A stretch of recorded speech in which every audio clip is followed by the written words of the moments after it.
ৰাতিপুৱা শুই উঠি যাবৰে যে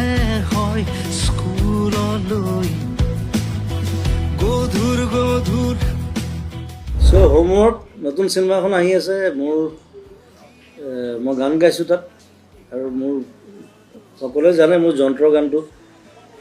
পুৰণা গান কিন্তু নতুন ধৰণে কৰিছোঁ আমি আকৌ এই চিনেমাখনৰ কাৰণে আৰু মোৰ বন্ধু ভাতৃ অচিন্ত শংকৰ সি ডাইৰেকশ্যন কৰিছে জীউ আমাৰ পবিত্ৰ মাহিৰাৰ পুত্ৰ সি এক্টিং কৰিছে তাত গতিকে অকণমান বেলেগ ধৰণৰ চিনেমা চাই ভাল পাব চবে চাবলৈ আহিব 12 September it will hit in the থিয়েটাৰ্ছ